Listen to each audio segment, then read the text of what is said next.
नमस्कार, मैं हूं पंकज सिंह जाडेजा। हमारा उद्देश्य है राष्ट्र से स्नेह, राष्ट्र का सम्मान। अब देखते हैं आज की दिन भर की टॉप हेडलाइन।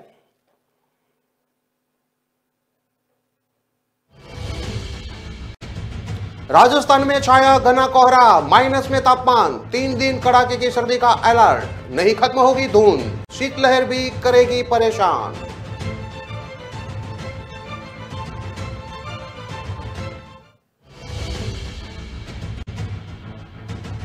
कोटा के प्रोफेसर ने महिला लेक्चर से भी की छेड़छाड़, बोला बेटी को सुला कर आओ फिर हम एंजॉय करेंगे। पति से भी की मारपीट।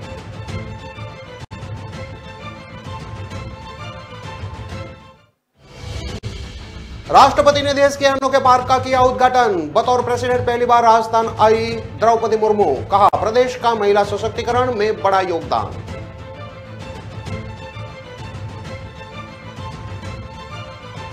जयपुर में मामा ने भांजे की गला घोटकर की हत्या, वायर से गला दबाया फिर खुद सुसाइड करने के लिए फंदे पर लटका।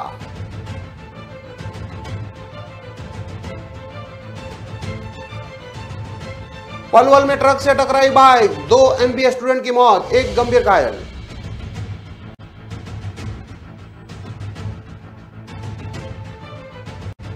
जैन तीर्थ को बचाने के लिए मुनि ने प्राण त्यागे। सम्मेत शिखर को टूरिस्ट प्लेस बनाने के खिलाफ थे। 10 दिन से जारी था आमरण अनशन।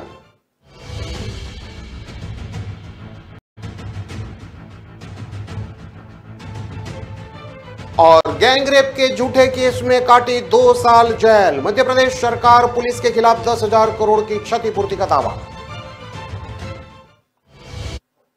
अब देखते हैं खबरें विस्तार से। जयपुर समेत पूरा उत्तरी पूर्वी राजस्थान आज घने कोहरे की चपेट में है। जयपुर में कोहरे के कारण विजिबिलिटी 50 मीटर से भी कम रही। सर्द हवा के कारण फतेहपुर, माउंट आबू, चूरू के खुले इलाकों में बर्फ जम गई। चूरू में आज सीजन का सबसे सर्द रात रही, जहां पहली बार पारा माइनस में दर्ज हुआ। कोहरे का सबसे ज्यादा असर जयपुर, अलवर, दौसा, भरतपुर के अलावा गंगानगर, हनुमानगढ़, झुंझुनू एरिया में रहा। एक साथ 3 शहरों चूरू, फतेहपुर और माउंट आबू में पारा माइनस में पहुंचा। मौसम केंद्र जयपुर ने आगामी 3 दिन के लिए तेज कड़ाके की सर्दी की चेतावनी जारी करते हुए जयपुर, भरतपुर और बीकानेर संभाग के जिलों के लिए ऑरेंज अलर्ट जारी किया है। यहां 4 जनवरी तक घना कोहरा पड़ने की, जबकि 6 जनवरी तक तेज शीतलहर चलने और फसलों में पाला पड़ने की आशंका जताई जा रही है। मौसम की स्थिति देखें तो जयपुर, अलवर के ग्रामीण इलाकों में तो कोहरे के कारण विजिबिलिटी 10 मीटर तक ही रहेगी, यानी इससे ज्यादा दूरी पर खड़ा व्यक्ति या रखी कोई भी वस्तु दिखाई तक नहीं दे रही थी। कोहरे के कारण जयपुर से दिल्ली, सीकर, टोंक, आगरा और अजमेर बाईपास पर गाड़ियों की आवाजाही भी प्रभावित रही और धीमी गति से गाड़ियां चली। जयपुर एयरपोर्ट पर भी सुबह कोहरे के कारण विजिबिलिटी 50 मीटर ही रह गई, जिसके कारण फ्लाइट्स भी प्रभावित हुई। चूरू में सीजन का पहली बार पारा माइनस में चला गया। चूरू में इस सीजन में पहली बार पारा माइनस में चला गया है। आज यहां न्यूनतम तापमान -0.9 डिग्री सेल्सियस दर्ज हुआ। इससे एक दिन पहले चूरू में तापमान 1.6 डिग्री सेल्सियस दर्ज हुआ था। सीकर के फतेहपुर में आज पारा माइनस दर्ज हुआ, जिसके चलते यहां खेतों में बर्फ जम गई। कार, गाड़ियों की सीट पर औंस की बूंदें बर्फ में तब्दील हो गई। यही स्थिति हिल स्टेशन माउंट आबू में रही। यहां भी आज दूसरे दिन पारा जमाव बिंदु से नीचे दर्ज हुआ। इस कारण यहां आज भी सुबह से मैदानों में बर्फ जमी हुई है। कोहरे का असर आज जयपुर एयरपोर्ट पर भी देखने को मिला। यहां से सुबह मुंबई, दिल्ली के लिए उड़ान भरने वाली 4 फ्लाइट्स को कम विजिबिलिटी कारण रोका गया। इसके अलावा 2 इंटरनेशनल फ्लाइट भी एयरप्रिन पर खड़ी रही, जो उड़ान भरने के इंतजार में है। एयरपोर्ट सूत्रों की माने तो इन सभी फ्लाइट्स को 11 बजे के बाद कोहरा हल्का पड़ जाने पर भेजा जाएगा। वहीं दिल्ली, मुंबई से सुबह आने वाली फ्लाइट्स भी आज समय पर नहीं पहुंची। एयरपोर्ट सूत्रों के मुताबिक कोहरे के कारण आज 8 से ज्यादा फ्लाइट का संचालन प्रभावित हुआ है। मौसम केंद्र जयपुर ने 4 जनवरी तक राजस्थान के कई हिस्सों में घना कोहरा पड़ने की चेतावनी जारी की है। इसके तहत हनुमानगढ़, चूरू, झुंझुनू, सीकर जिलों के लिए 5 जनवरी तक ऑरेंज अलर्ट जारी किया है। दूसरी तरफ गंगानगर, बीकानेर, नागौर, जयपुर, अलवर, दौसा, करौली, टोंक, सवाई माधोपुर, भीलवाड़ा, चित्तौड़गढ़ और बूंदी जिलों के लिए येलो अलर्ट जारी किया गया है। इन सभी जिलों में मौसम विभाग ने 6 जनवरी तक शीतलहर चलने की चेतावनी जारी करते हुए इन एरिया में खड़ी रबी की फसल के पाला पड़ने की आशंका जताई है। इसे देखते हुए विशेषज्ञों ने किसानों को सुबह शाम फसलों में सिंचाई की सलाह दी है, ताकि सरसों और गेहूं की फसलों को पाला पड़ने से बचाया जा सके।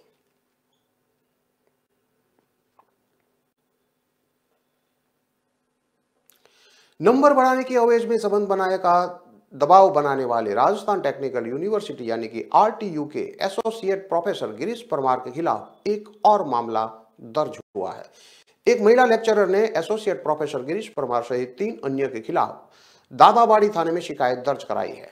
लेक्चरर ने साल 2010 में एसोसिएट प्रोफेसर गिरीश परमार और प्रोफेसर राजीव गुप्ता सहित अन्य पर मानसिक प्रताड़ना, छेड़छाड़ और अन्य गंभीर आरोप लगाया है। इस मामले की जांच भी एसआईटी की टीम करेगी। डीएसपी अमर सिंह ने बताया कि महिला लेक्चरर की 28 जून 2008 में विद्युत विभाग में सहायक लेक्चरर पद पर नियुक्ति हुई थी। उसे क्वार्टर अलॉट किया गया था। 2010 में उसका क्वार्टर जबरन बदलकर गिरीश परमार के घर के ऊपर दे दिया गया था। महिला लेक्चरर ने एक महिला कर्मी और प्रोफेसर राजीव गुप्ता से घर बदलने को कहा, लेकिन उन्होंने मना कर दिया। इस बीच गिरीश परमार उसे परेशान करने लगे। महिला ने आरोप लगाया कि परमार कभी टैंक का पानी बहा देता था तो कभी नल खुला छोड़ जाता था। 2011 में एक दिन परमार एक कर्मचारी के साथ घर में घुस आया। घर में उनकी मां भी मौजूद थी। गिरीश परमार अपनी छत पर टपकने का बहाना बनाने लगा। कभी मेरा दरवाजा बजाता था तो कभी तेज आवाज में गाने बजाता था। महिला ने पुलिस को बताया कि गिरीश परमार मुझसे कहता था, तुम्हें एमटेक के पेपर के लिखने में मदद चाहिए तो बताना। 2012 में वह मैटरनिटी लीव पर गई थी। वापस लौटी तो सीडीओ पर कैमरा लगा था। शिकायत में महिला लेक्चरर ने बताया कि 1 अक्टूबर 2012 की शाम परमार मिला। अभद्र भाषा बोलने लगा। कहा, मुझे तो लड़की चाहिए, बिकिनी की दुकान खोलकर पटक दूं। मेरी बुरी तरह घबरा गई। नशे में धुत परमार ने मेरा हाथ पकड़ लिया। मैंने किसी तरह हाथ छुड़ाया तो मेरा घर का रास्ता रोककर खड़ा हो गया। मैंने कहा कि सर मुझे जाने दे, मेरी बेटी रो रही है। परमार कहने लगा कि उसे सुलाकर आओ, फिर हम एंजॉय करेंगे, हनीमून मनाएंगे। मैं क्वार्टर खाली कर रहा हूं, तुम भी क्वार्टर छोड़ दो, हम बाहर अपार्टमेंट में रहेंगे, किराया मैं दूंगा। लेक्चरर ने कहा कि मैं डर गई थी। नौकरानी की मदद से सारे खिड़की दरवाजे बंद किए। रात में परमार ने फिर कॉल किए। परमार, गुप्ता और महिला कर्मी की वजह से 10 साल मेरे डिप्रेशन में निकले हैं। लेक्चरर ने आगे बताया कि जब मेरे पति आए तो उन्हें सारा घटनाक्रम बताया। दूसरे दिन पति एसोसिएट प्रोफेसर गिरीश परमार से बात करने के लिए गए। परमार में नशे में धुत था। परमार ने उसे भी गाली गलौज और हाथापाई की। महिला लेक्चरर ने बताया कि आरटीयू प्रशासन से शिकायत की थी। उन्होंने भी परमार का साथ दिया। दादाबाड़ी थाने में आई तो वहां प्रोफेसर राजीव गुप्ता, राजेश सिंघल पहले से ही खड़े थे। दोनों ने मेरे परिवार वालों को सरकारी नौकरी का डर दिखाते हुए केस दर्ज नहीं कराने दिया। राजीव गुप्ता मुझे धमकी दे रहा था। लेक्चरर ने पुलिस रिपोर्ट में बताया कि साल 2013-14 में मेरा घर फिर बदल दिया गया। यह रूम राजीव गुप्ता के घर के पास था। यही नहीं, मुझे एग्जाम में अनुपस्थित दिखाया गया। प्रेजेंट लगवाने के लिए मुझे कई धक्के खाने पड़े। इन लोगों ने 2015 में मेरा प्रमोशन रुकवा दिया। 25 लोगों में से केवल मेरा प्रमोशन रुका था। 2022 में मेरे पिता अस्पताल में भर्ती थे, तभी राजीव ने मुझे बदतमीजी की। अब प्रोफेसर के खिलाफ कई मामले सामने आने के बाद हिम्मत आई। इसके बाद सोमवार रात को थाने में मामला दर्ज करवाया है।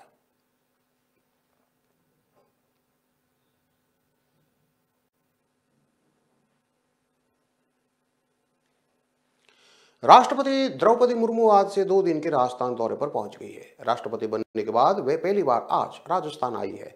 राष्ट्रपति के विशेष विमान से जयपुर एयरपोर्ट पहुंचने पर राज्यपाल कलराज मिश्र और सीएम अशोक गहलोत ने उनकी अगवानी की। एयरपोर्ट से राष्ट्रपति ने अमर जवान ज्योति पहुंचकर शहीदों को श्रद्धांजलि दी। इसके बाद राजभवन पहुंचकर संविधान पार्क का लोकार्पण किया। संविधान पार्क के लोकार्पण के बाद राजभवन में मयूर स्तंभ, गांधी प्रतिमा, महाराणा प्रताप के घोड़े चेतक की प्रतिमा सहित ब्यूटिफिकेशन के कामों का भी राष्ट्रपति ने अवलोकन किया। राजभवन में संविधान पार्क के लोकार्पण के बाद राष्ट्रपति ने बीकानेर में 1000 मेगावाट के सोलर पावर स्टेशन का वर्चुअल शिलान्यास किया। इस दौरान राष्ट्रपति ने कहा कि राजस्थान का समानता और महिला सशक्तिकरण में बड़ा योगदान है। बाल विवाह के खिलाफ कानून राजस्थान के हरविलास शारदा ने बनाया। हरविलास शारदा ने 1938 में कानून का मसौदा बनाया था, जो बाद में शारदा एक्ट के नाम से प्रसिद्ध हुआ। इसलिए यहाँ का इतिहास महिलाओं की गरिमा और सशक्तिकरण का है। राष्ट्रपति ने आगे और कहा कि हमारे संविधान में समानता के अधिकार पर जोर दिया गया है। बाबा साहेब अम्बेडकर ने कहा था कि मैं समझता हूं संविधान कितना ही अच्छा हो, अगर उसका अनुसरण करने वाले बुरे हो तो बुरा बन जाता है। संविधान कितना भी बुरा हो, अगर उसका पालन करने वाले लोग अच्छे हो तो वह अच्छा बन जाता है। बाबा साहब संवैधानिक नैतिकता पर बहुत जोर देते थे। उन्होंने कहा था, प्राचीन भारत में अनेक गणतंत्र थे जहां राज सत्ताएं थी या तो निर्वाचित थी या राजाओं की शक्तियां सीमित थी। राष्ट्रपति ने कहा कि प्राचीन बौद्ध संघों में संसदीय प्रणाली का पालन किया जाता था। सदस्यों के बैठने की व्यवस्था, प्रस्ताव रखने, मतों की गणना, वोटिंग करने और निंदा प्रस्ताव जैसी व्यवस्थाएं अब भी चलन में हैं। प्राचीन भारत में सभा और समिति अस्तित्व में थी। हमारे संविधान निर्माताओं ने प्राचीन लोकतांत्रिक परंपराओं को पुनर्जीवित किया है। हर व्यक्ति के प्रति संवेदनशीलता हमारा मुख्य उद्देश्य है। भावी पीढ़ी को अपनी आवश्यकता के अनुसार संविधान में बदलाव का पूरा अधिकार होना चाहिए, इसलिए संविधान में संशोधन का प्रावधान है। अब तक 105 संविधान संशोधन हो चुके हैं। हमारा जीवन संविधान है। महात्मा गांधी ने यंग इंडिया में लिखा था कि मैं ऐसे भारत के लिए काम करूंगा कि गरीब से गरीब आदमी को लगे कि सरकार चलाने में उसकी बात भी मानी जाती है। संविधान सभा में शामिल 15 महिलाओं का उल्लेख भी करना जरूरी हो जाता है। संविधान सभा में सरोजिनी नायडू, राजकुमारी अमृत कौर, मालती चौधरी, बेगम एजाज रसूल जैसे प्रतिनिधियों ने अहम सुझाव दिए थे। आज 100 से ज्यादा महिला सांसद है। लोकसभा में 83 और राज्यसभा में 33 महिला सांसद होना एक रिकॉर्ड है। कार्यक्रम में राज्यपाल कलराज मिश्रा, सीएम अशोक गहलोत मौजूद रहे। कई बीजेपी नेता भी मौजूद रहे। केंद्रीय ऊर्जा मंत्री और वरिष्ठ अफसर वर्चुअली इस कार्यक्रम में जुड़े। राष्ट्रपति द्रौपदी मुर्मू राजभवन परिसर में राज्य के आदिवासी समूहों के साथ बातचीत की। राष्ट्रपति ने कथोड़ी और सहरिया जनजातियों से जुड़े लोगों से भी मिली। प्रदेश में दोनों जनजातियों की खराब सामाजिक और आर्थिक दशा को लेकर सियासत होती रही है। इन दिनों जनजातियों के लिए पिछले 2 दशक में स्पेशल योजनाएं बनाई गई है। राष्ट्रपति के साथ आदिवासी ग्रुप अपने क्षेत्र के बारे में बातचीत की। उनके जीवन में आने वाली परेशानियों के समाधान के साथ विकास से जुड़े मुद्दों पर भी बात हुई। कल स्काउट जम्बूरी कैंप का उद्घाटन करेगी। दोपहर के बाद राष्ट्रपति जयपुर से उदयपुर के लिए रवाना होगी। उदयपुर के डबोक एयरपोर्ट पर कुछ देर रुकने के बाद वे आबू रोड के मानपुर जाएगी। आबू रोड में वे ब्रह्मा कुमारी के कार्यक्रम में हिस्सा लेगी। कल पाली के रोहतक में स्काउट गाइड के जम्बूरी कैंप का उद्घाटन करने के बाद जोधपुर से दिल्ली के लिए रवाना होगी।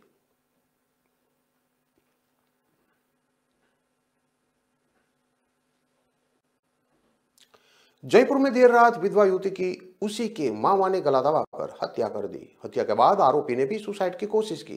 स्थानीय लोगों से मिली जानकारी के बाद मौके पर पहुंची पुलिस ने युवक को एसएमएस अस्पताल में भर्ती करवाया। पुलिस अब महिला की हत्या और मामा के आत्महत्या करने के प्रयास के कारणों की जांच में जुटी है। एफएसएल को भी मौके पर बुलाया गया है। जवाहर सर्किल थाना सीआई ने बताया कि मृतका चांदनी मीणा मालवीय नगर सेक्टर नंबर 8 की रहने वाली थी, जो अपने माता पिता के साथ रहती थी। घर में मामा भी साथ रहता है। चांदनी जवाहर सर्किल थाना इलाके में स्थित एक मॉल में कपड़े के शोरूम में काम करती थी, जबकि मां एक अस्पताल में काम करती है। पिता टैक्सी बाइक चलाकर गुजारा चलाते हैं। सोमवार देर रात सब लोग सोने चले गए थे। मंगलवार सुबह करीब 7 बजे जब चांदनी कमरे से नहीं निकली तो परिजन उसे देखने पहुंचे। अचानक बंद कमरे में खिड़की से झांकने पर चांदनी जमीन पर पड़ी हुई दिखी। इस पर वह कमरे में पहुंचे। मामा विजय मीणा भी गले में फंदा लगाकर आत्महत्या करने का प्रयास कर रहा था। परिजन चिल्लाने लगे। विजय मीणा को उतारकर एसएमएस अस्पताल पहुंचाया गया, जहां उसका इलाज चल रहा है। पुलिस को कमरे से किसी भी प्रकार का कोई सुसाइड नोट नहीं मिला है। जवाहर सर्किल थाना पुलिस ने बताया कि प्राथमिक जांच में सामने आया है कि विजय मीणा ने ही चांदनी की हत्या की है। पुलिस को कमरे में एक वायर मिला है। इस वायर से उसने चांदनी का गला घोंटकर उसे मौत के घाट उतार दिया।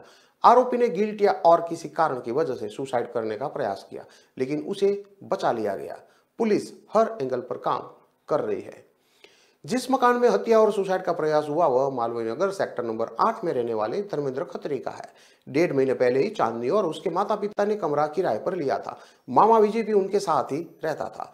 चांदनी के पति की मौत हो चुकी है। वह अपने माता पिता के साथ ही रहती थी। एसएचओ जवाहर सर्किल सुरेंद्र साई ने बताया कि मेडिकल बोर्ड से युवती का पोस्टमार्टम करा दिया गया है। कुछ ही समय बाद युवती का शव परिजनों को सौंप दिया जाएगा। वहीं आरोपी का एसएमएस अस्पताल में इलाज चल रहा है। उसके द्वारा विषाक्त खाने और फिर फंदे पर लटकने का प्रयास किया गया था। अभी तक हत्या का मूल कारण समझ में नहीं आया है। आरोपी के होश आने के बाद आगे की जांच की जाएगी।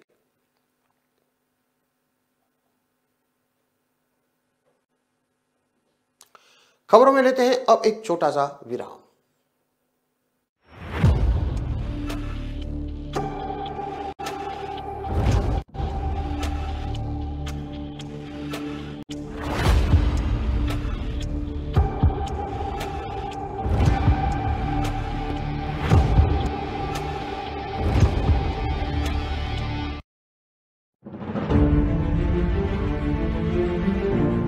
तारीख पर तारीख, तारीख पर तारीख, तारीख पर तारीख मिलती रही है। उठा उठा के पट दूंगा, उठा उठा के पट दूंगा। उतार कर फेंक दो ये वर्दी, अब बैंड नंबर बन जाएगा पट्टा अपने घर में। दिन मुझे देश के गद्दार का पता चला।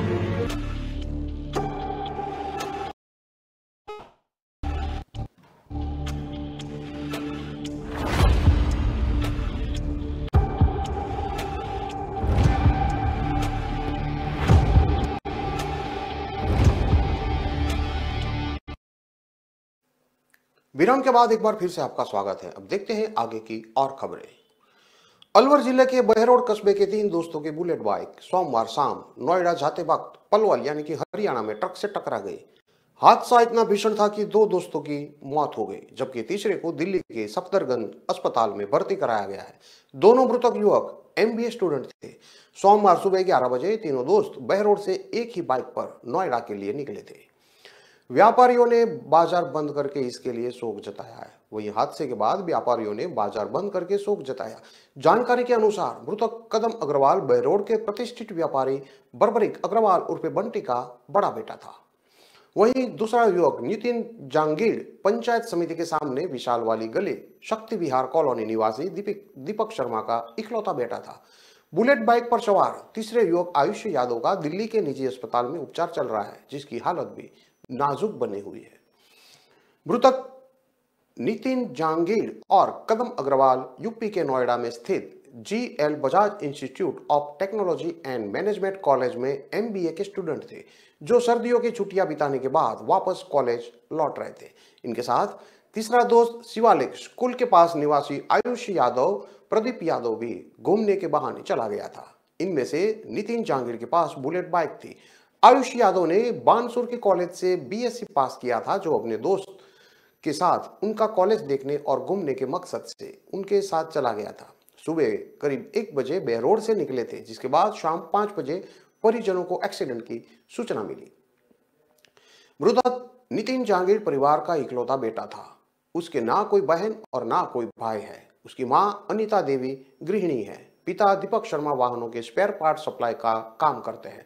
मृतक के दादा पतराम जांगीड़ शिक्षा विभाग से सेवानिवृत्त है। परिवार मूलतः शाहजहांपुर के पास फौलादपुर गांव का रहने वाला है, लेकिन लंबे समय से शक्ति विहार कॉलोनी में मकान बनाकर रहते थे। व्यापारी का बड़ा बेटा था कदम उर्फे अर्शेल। कस्बे के पुरानी सब्जी मंडी के पास निवासी बर्बरिक अग्रवाल उर्फे बंटी का बड़ा बेटा था। उसका छोटा बेटा दिव्यम राजकोट में पढ़ाई करता है, जबकि मृतक की मां शिल्पा अग्रवाल गृहिणी है। कस्बे के शिवालिक स्कूल के पास निवास करने वाले आयुष यादव भी माता पिता का इकलौता बेटा है। उसके ना कोई बहन और ना कोई भाई है। उसके पिता प्रदीप यादव बानसूर पंचायत समिति में सहायक अभियंता के पद पर कार्यरत है, जबकि मां अश्मिता यादव गृहिणी है।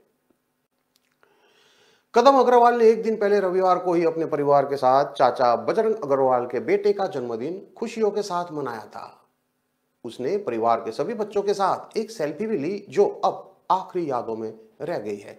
सोमवार को नोएडा जाने से पहले वह श्याम बाबा के दर्शन करने के बाद वापस लौटा था। उसके पिता बंटी अग्रवाल ने कई बार उसे कहा कि वो टैक्सी से चला जाए, लेकिन वो अपने दोस्तों के साथ जाने का प्लान बना चुका था। उसने पिता से कहा कि वह बस में दोस्त के साथ जाएगा। घर से माता पिता ने कदम अग्रवाल को स्कॉर्पियो गाड़ी में मुख्य चौराहे तक भेज दिया, लेकिन जिगरी दोस्तों के साथ पहले प्लानिंग के अनुसार बुलेट बाइक पर बैठकर वो रवाना हो गया।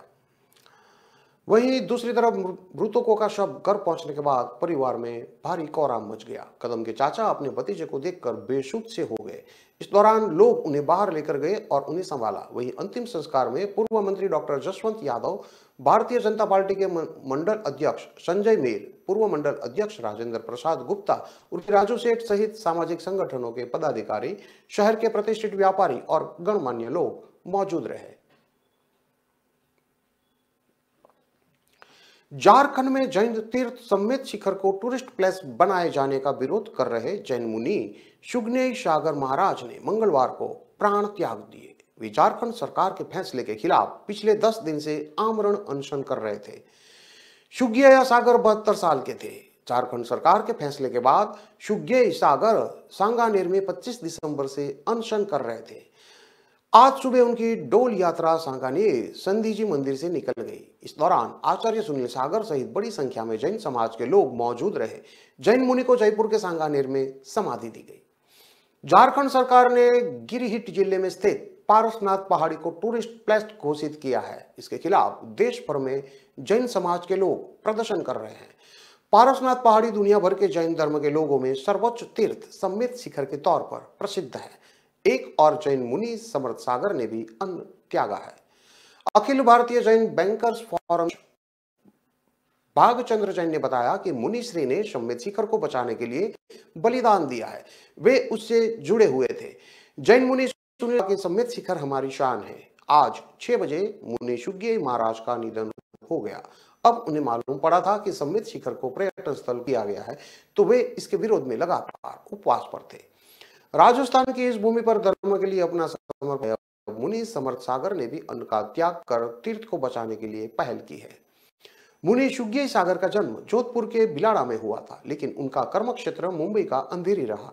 उन्होंने आचार्य सुनील सागर महाराज से गिरनार में दीक्षा ली थी, बांसवाड़ा में मुनि दीक्षा और समेत शिखर में शुल्क दीक्षा ली थी। मुनि ने शुरू से उपवास व्रत की पालना की और अंत में तीर्थ को बचाने के लिए उपवास रखा। संत का घर का नाम नेमिराज था। इस बीच जयपुर में जैन मुनि आचार्य शशांक ने कहा कि समेत शिखर को पर्यटन स्थल घोषित करने को लेकर जैन समाज अभी अहिंसक तरीके से सभी आंदोलन कर रहा है। आगामी दिनों में आंदोलन को उग्र भी किया जाएगा। झारखंड का हिमालय माने जाने वाले इस स्थान पर जैनियों का पवित्र तीर्थ शिखर जी स्थापित है। इस पुण्य क्षेत्र में जैन धर्म के 24 में से 20 तीर्थंकरों ने मोक्ष की प्राप्ति की। यहाँ पर 23वें तीर्थंकर भगवान पार्श्वनाथ ने भी निर्वाण प्राप्त किया था। पवित्र पर्वत के शिखर तक श्रद्धालु पैदल या डोली से जाते हैं। जंगलों, पहाड़ों के दुर्गम रास्तों से गुजरते हुए 9 किलोमीटर की यात्रा तय कर शिखर पर पहुंचा जाता है। इस समेत शिखर में विराजित मुनिश्री प्रमाण सागर जी ने कहा कि समेत शिखर इको टूरिज्म नहीं, इको तीर्थ होना चाहिए। सरकार पूरी परिक्रमा के क्षेत्र 5 किलोमीटर के दायरे के क्षेत्र को पवित्र घोषित करे ताकि इसकी पवित्रता बनी रहे। जैन समाज को आशंका है कि पर्यटन स्थल बनने के बाद यहाँ मांस, मदिरा आदि बिकने लगेगा। यह समाज की भावना मान्यताओं के खिलाफ है। 2019 में केंद्र सरकार ने समेत शिखर को इको सेंसिटिव जोन घोषित किया था। झारखंड सरकार ने एक संकल्प जारी करके जिला प्रशासन की अनुशंसा पर इसे पर्यटन स्थल घोषित कर दिया। गिरिडीह जिला प्रशासन ने नागरिक सुविधा डेवलप करने के लिए 250 पन्नों का मास्टर प्लान भी बनाया है। झारखंड के पर्यटन सचिव बोले, एक्ट में संशोधन का प्रस्ताव बन रहा है। इस बीच झारखंड के पर्यटक सचिव मनोज ने कहा कि सूची संबंधी नोटिफिकेशन से बाहर कर देना समाधान नहीं है। विभाग इसके एक्ट में संशोधन का प्रस्ताव बना रहा है। इसमें पर्यटन स्थल को जैनों के धार्मिक पर्यटन क्षेत्र के रूप में परिभाषित किया जाएगा। ऐसा करके यहाँ की व्यवस्थाएं बेहतर की जा सकेगी। उन्होंने कहा कि मांग के मुताबिक हम एक्ट में संशोधन कर धार्मिक जैन तीर्थ स्थल कर रहे हैं, लेकिन जब टूरिस्ट एक्ट लागू नहीं रहेगा सरकार कुछ मदद नहीं कर पाएगी। अगर वे अपने हिसाब से यहाँ मांस, मदिरा पर प्रतिबंध लगाना चाहेंगे तब स्थानीय स्तर पर इसका विरोध होता रहेगा। कुमार ने आगे कहा कि सरकार की अथॉरिटी लागू करेगी तो लोगों को हर हाल में इसे मानना होगा। हर मंदिर और तीर्थ स्थल के लिए एक अथॉरिटी होती है। वे मंदिर प्रबंधन समिति के साथ मिलकर काम करते हैं। यहाँ भी हम अथॉरिटी में जैन धर्म के 6 लोगों को शामिल करेंगे। उनके हिसाब से ही यहाँ चीजें लागू करेंगे। वैसे भी यह इको सेंसिटिव जोन घोषित है तो विकास कार्य तो ज्यादा यहाँ वैसे भी नहीं हो पाएंगे। झारखंड सरकार ने पारसनाथ डेवलपमेंट अथॉरिटी बनाई है। इन्हीं की अनुशंसा पर यहां नियमों का पालन होता है। पर्यटन सचिव का कहना है अब इस अथॉरिटी को मजबूत बनाया जाएगा। कोशिश होगी कि जैन धर्म नहीं मानने वाले लोग यहां नहीं जाए तो जैन धर्म के बेसिक प्रिंसिपल का पालन करे। इस अथॉरिटी को पावर दिया जाएगा कि वह किसी भी तरह का ऑर्डर स्पेसिफाइड इलाके में दे सकेगी। यह अथॉरिटी तभी रहेगी जब वह टूरिस्ट डेस्टिनेशन के रूप में नोटिफाइड होगा।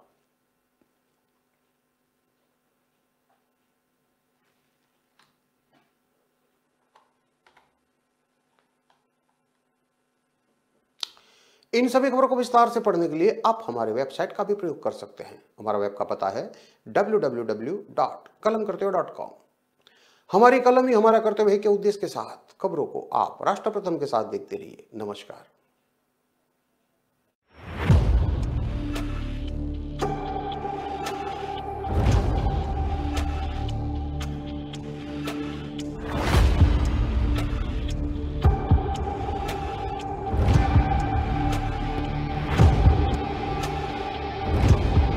જયપુરમાં મને એક એવી વ્યક્તિ મળી કે જેને મળીને મને બહુ પ્રેરણા મળી। વકીલભાઈ કુરેશી। વકીલભાઈ રિક્ષા ચલાવે છે, ई रिक्शा। વકીલભાઈ બહાર आ जाएंगे आप जरा? देखो જુઓ, વકીલભાઈ કુરેશીની હાઇટ તમે જુઓ, આમની હાઇટ નથી, પણ એમનો કદ, એમના વિચારો બહુ મોટા છે અને આત્મનિર્ભર છે। અને આ તમે જોઈ શકો છો, बैटरी थी संचालित रिक्शा वकील भाई चलावे छे अने आत्मनिर्भर है। वकील भाई आप ये काम करते हो तो आपको कैसा एक्सपीरियंस होता है, कैसे लोग मिलते हैं?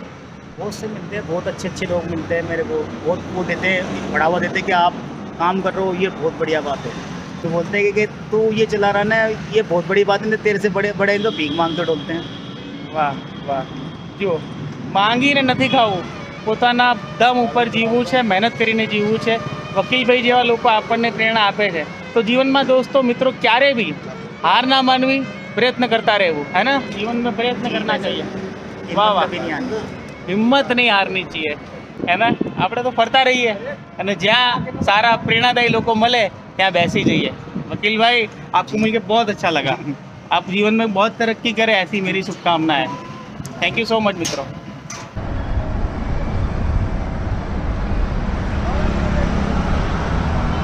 ક્રિએટિવ હાઈસ્કૂલમાં જોબ કરું છું એઝ અ સ્પોર્ટ્સ ટીચર। હું 3 વાગે અહીંયા આવી જાઉં છું। 3 વાગ્યાથી લઈને 10 વાગ્યા સુધી હું અહીંયા ચણિયાચોળીનો ધંધો કરું છું। મિત્રો મને ઘણા બધા મેસેજીસ આવે છે કે પાજી હું શું કરું, કયો ધંધો કરું, મને કોઈ ધંધો નથી મળતો। અને હું આવ્યો છું બોપલમાં મહેક સૌંદરવાને વલવા। મહેક સ્કૂલમાં શિક્ષિકા છે અને સાંજે આ ચણિયાચોળીનો ધંધો કરે છે। ઘણું બધું જાણવા જેવું છે મહેક પાસેથી। મહેક તમે આ ધંધા વિશે જણાવો અને તમે જે પરિશ્રમ કરી રહ્યા છો એના વિશે જણાવો। ક્રિએટિવ હાઈસ્કૂલમાં જોબ કરું છું એઝ અ સ્પોર્ટ્સ ટીચર। એ સ્પોર્ટ્સ ટીચરમાં હું જોબ કરીને 2 વાગે હું ઘરે આવું છું। 2 વાગે ઘરે આવીને ફ્રેશ થઈને પછી હું 3 વાગે અહીંયા આવી જાઉં છું। 3 વાગ્યાથી લઈને 10 વાગ્યા સુધી હું અહીંયા ચણિયાચોળીનો ધંધો કરું છું। નવરાત્રિની સિઝનમાં હું છેલ્લા 7 વર્ષથી અહીંયા બેસું છું બોપલમાં। મહેક એવું કહેવું આસાન છે કે ભાઈ કંઈ પણ ધંધો કરો શરમ છે નહીં, પણ ખરેખર આ અઘરું છે। તમે રોડ ઉપર કંઈ વસ્તુ વેચવા બેસો એ ઘણું અઘરું છે। તો કઈ રીતે તમે આ શું માઇન્ડસેટ સાથે અહીંયા બેસો છો? માઇન્ડસેટ સાથે એટલું જ કે તમારે જો પૈસો કમાવો હોય તો તમારે ગમે ત્યાં બેસીને તમારે ધંધો કરવો હોય તો તમે કરી શકો છો। તમારે જો આગળ જીવનમાં કંઈ કરવું હોય તો પહેલા પગથિયાથી શરૂઆત કરવી પડે છે। એવી રીતે પહેલું પગથિયું મારું હું આ કહી શકું છું। મિત્રો જ્યાર સુધી આપણી વચ્ચે મહેક જેવા શિક્ષકો છે ત્યાં સુધી મને એવું લાગે છે કે આપણા બાળકોનું ભવિષ્ય ઉજ્જવળ છે। મહેક ધંધો નાનો છે પણ પોતાનો છે। મિત્રો હું આજે એવા ધંધા વિશે જણાવીશ કે જે ફક્ત 12 થી 15,000 રૂપિયામાં શરૂ થઈ જાય છે। પિન બેચ બનાવવાનો આ ધંધો છે। હું બરોડામાં આવ્યો છું પ્રીત ગાંધીને મળવા। પ્રીત, આજે પિન બેચ જે બનાવવામાં આવે છે એમાં કેટલી મશીનો જોતી હોય છે? એમાં 2 મશીનની જરૂરત હોતી હોય છે, કટર અને મશીન। અને એમાં તમારે કંઈ બહુ ઇન્વેસ્ટ કરવાની બી બહુ જરૂર નથી અને મેન પાવરની બી જરૂર નથી, તમે જાતે બી બનાવી શકો છો। જોઈ શકો છો કે અહીંયા 4x6 ની જગ્યામાં પ્રીત આ ધંધો કરી રહ્યો છે। કેવા તમને ઓર્ડર મળે છે આ બેચીસ? કોર્પોરેટ ઇવેન્ટ છે, બર્થડે પાર્ટી છે, કોલેજીસના ઓર્ડર આવે છે, વેડિંગના ઓર્ડર આવે છે અને બીજા બધા ફંક્શન્સ જેટલા નાના મોટા જે બી હોય એના બધા જ ઓર્ડર આવતા હોય। કેવું કામ મળી રહે છે? મોટું બી ઓર્ડર મળી જાય છે, નાનું બી। હમણાં રિસન્ટલી મને 15,000 બેચનો ઓર્ડર મળ્યો છે કોલેજનો। એટલે એવી રીતે તમે મોટું ઇન્વેસ્ટ કરવું બી બહુ જરૂરી નથી, પણ તમે નાનો બિઝનેસ બી તમે સ્ટાર્ટ કરી શકો છો આનાથી. વાહ, ખાલી 15,000 શરૂ થાય છે અને પછી તો ઇન્વેન્ટરી તમારે જેટલું ઓર્ડર હોય ઓર્ડર એટલું લઈ શકો. તમે કેટલા વર્ષથી કરી રહ્યા છો? 2 વર્ષથી કરી રહ્યો છું આ બિઝનેસ. શું વાત છે. જો તમને કોઈ ઇન્ફોર્મેશન જોતી હોય તો પ્રીત તમને આપી રહેશે. પ્રીત ધંધો નાનો છે પણ પોતાનો છે.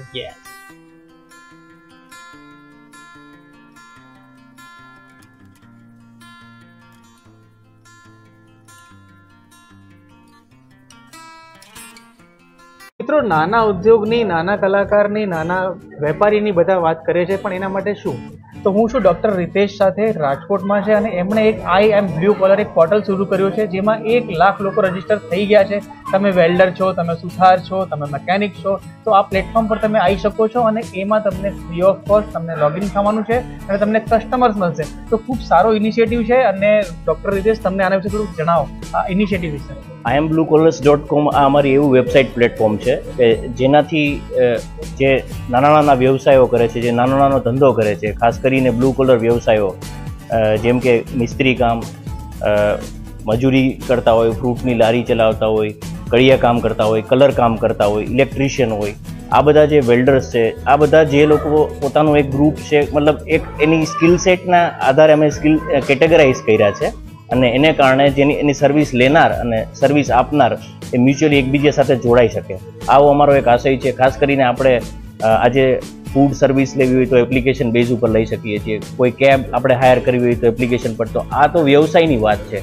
એટલે આ નાના લોકો છે એ પ્લેટફોર્મ સુધી પહોંચે અને અમારો એવો ઓબ્જેક્ટિવ છે કે લોકો એકબીજા સાથે જોડાય અને આર્થિક ઉપાર્જનમાં હેલ્પફુલ થાય. શું વાત છે ડૉક્ટર. મિત્રો, લાખો લોકો રાજકોટના આ આઈ એમ બ્લુ કલર સાથે જોડાઈ ગયા છે અને ટૂંક સમયમાં રિતેશભાઈ એને અમદાવાદ, બરોડા અને સુરત પણ લઈ જશે.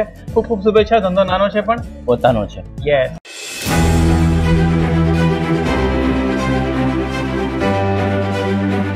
आज जब हम अपनी आजादी के 76वें वर्ष में प्रवेश कर चुके हैं,